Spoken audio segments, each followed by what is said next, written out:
बिस्मिल्लाहिर्रहमानिर्रहीम।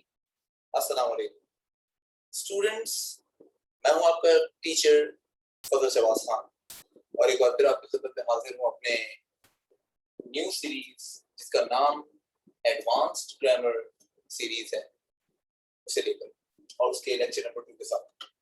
तो जैसा कि आप जानते हैं कि मैंने आपको इस सीरीज का पहला लेक्चर ऑलरेडी आपको दे दिया है और जैसा कि आप जानते हैं कि आप सबकी फरमाइश पर, आप सबकी रिक्वेस्ट पर इस सीरीज का आगाज किया गया है, जहां पर आप जानते हैं कि एक तरफ हमारी नॉर्मल ग्रामर सीरीज के लेक्चर्स भी चल रहे हैं, वहां पर दूसरी तरफ हमारे एडवांस ग्रामर के वर्जन को भी हम यहाँ पर साथ साथ फॉलो करते रहेंगे। तो इंशाल्लाह it will be a collaborative learning, collective learning जुलाई से, कि जो आपके लिए बड़ी आसानी का बायस बनेगा। But before we get started with our today's topic, of course, which is direct and indirect speech, again मैं अपने तमाम viewers को request करूंगा, if you are new to my channel, please subscribe to it।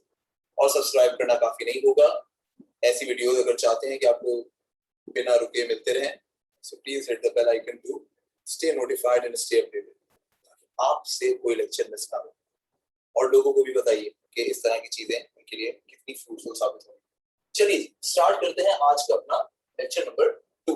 So let's talk about it eventually. अच्छा, हमने last time direct and indirect speech में direct के structure को देखा कि वो किस तरह से दो हिस्सों में बंटकर डिवाइड होकर देखा जाता है और कैसे वो कंबाइंड होकर एक स्ट्रक्चर में कन्वर्ट हो जाता है। आज हम अपने उस बेसिक में एक और बेसिक एट्रीब्यूट ऐड करते चलें, तो जरा फॉलो करिएगा सर। अगेन ये लेक्चर बहुत बड़ा नहीं होगा, मैं 7 से 10 मिनट के बीच ही कोशिश करूंगा कि ये लेक्चर रहे और नए पार्ट्स में हम इसको फिर एक एक करके इसको व्यू करते हैं और इसको फिर सीखते हैं। So you will have a longer series, longer version of direct and indirect speech in advanced grammar series, so don't worry about that. चलिए आइए कॉन्सेप्ट की बात करते हैं। यहां तक तो हम देख चुके हैं कि डायरेक्ट स्पीच में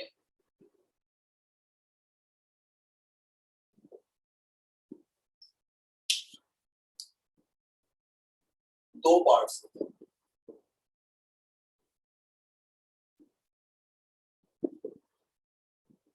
जल्दी से मैं बिल्कुल उस पे ज्यादा वक्त नहीं लगाऊंगा। एक पार्ट जिसे हम कहते हैं रिपोर्टिंग वर्ब और एक जिसे हम कह रहे होते हैं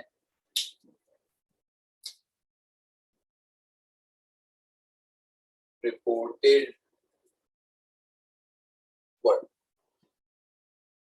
अब सवाल ये पैदा होता है कि क्या हमें इन दोनों में भी कुछ ना कुछ चीजों को व्यू करना पड़ता है? तो आइए आज हम डायरेक्ट स्पीच का मजीद करते चलें पोस्टमार्टम। आप तैयार हैं? बिल्कुल, आइए। सो डायरेक्ट स्पीच के दो पार्ट्स होते हैं, reporting verb and reported verb. Reporting verb के भी दो टाइप्स होते हैं। अब जरा सिर्फ मेरी बात को सुनते रहिए एक तरफ, और दूसरी तरफ जो मैं ड्रॉ कर रहा हूं, जो मैं लिख रहा हूं, उसको फॉलो करते रहिए। रिपोर्टिंग वर्ब में हमें एक टाइप नजर आता है जिसको मैं नाम यहां पर दे रहा हूं, टाइप नंबर 1, या जिसको मैं शॉर्ट फॉर्म में कहना पसंद करता हूं T1। तो ये टाइप नंबर 1 किस टेंस को रेफर करता है, जरा ध्यान रखिएगा।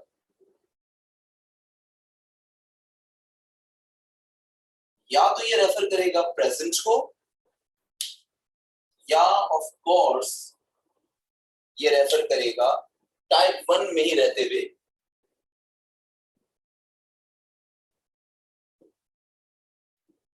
फ्यूचर को। इसी तरह डेफिनेटली मेरा यहां पर टाइप नंबर 2 भी है, और जिसको जाहिर में लिख रहा हूं। स्क्रीन पर निगाह और तवज्जो दोनों 200% होनी चाहिए, क्योंकि नरेशन इससे बेहतर कहीं नहीं पड़ती। अब अगर टाइप 1 या तो प्रेजेंट या फ्यूचर में क्लासिफाई हो रहा है, तो टाइप 2 ऑफ कोर्स जो पोर्शन बच गया उसी पे क्लासिफाई होगा, एंड दैट इज पास्ट।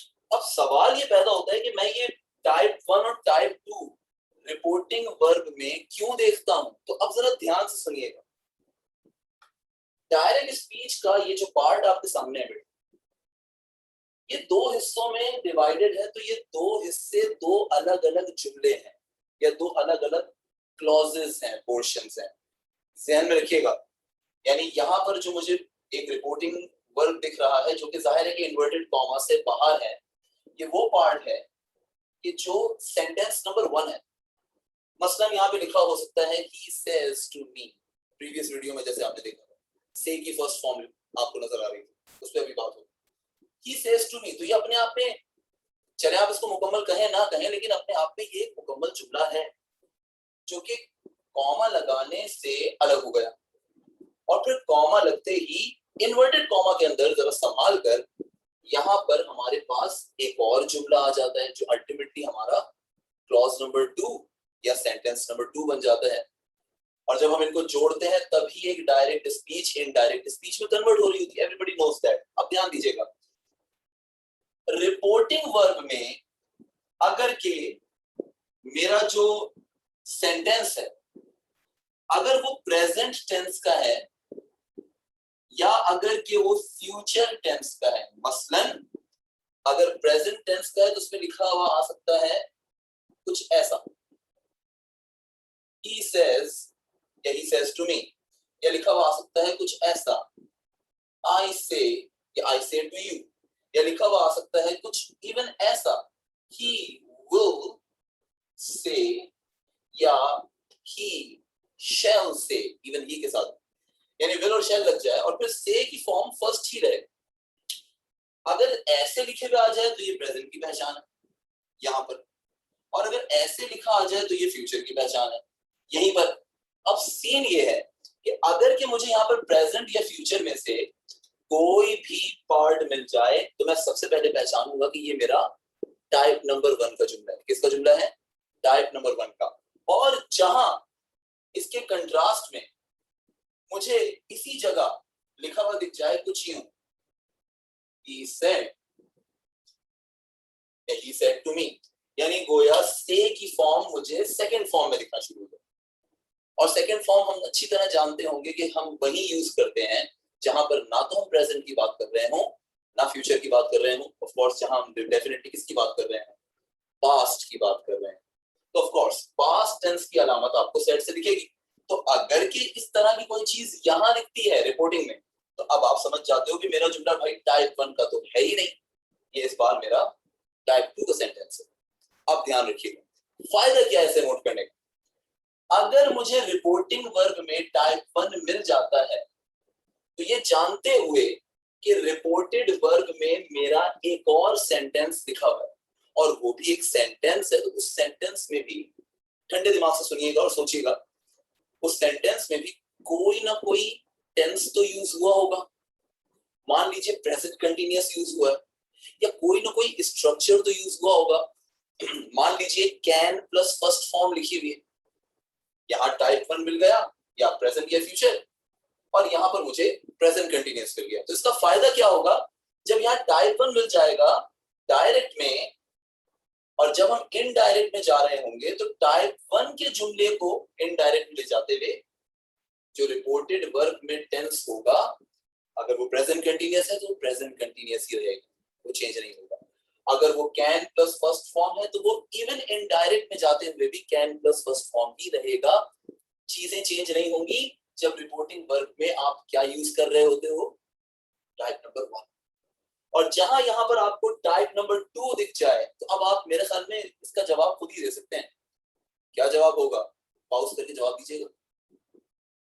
शायद आपने बिल्कुल सही कहा, जी हाँ, प्रेजेंट कंटीन्यूअस अगर यहां लिखा होगा विद टाइप नंबर 2 तो वो इनडायरेक्ट में जाते हुए पास्ट कंटीन्यूअस में चेंज जाएगा।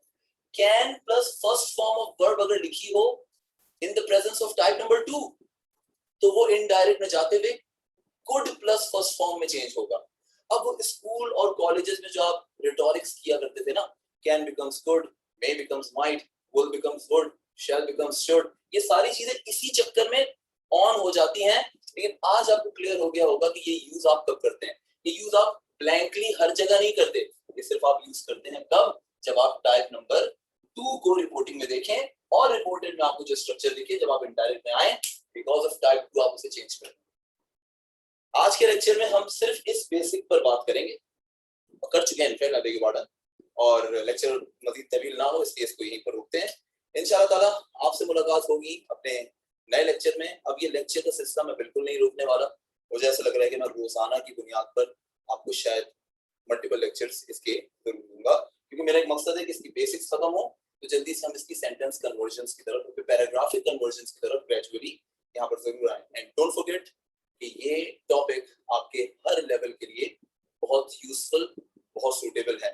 बच्चे भी देखें, बड़े भी देखें, सीनियर मोस्ट भी देखें, क्योंकि उनको भी इसका इस्तेमाल कहाँ करना होगा, बहुत जल्द अपनी वीडियोस में आगे जाते हुए आपसे शेयर करूंगा।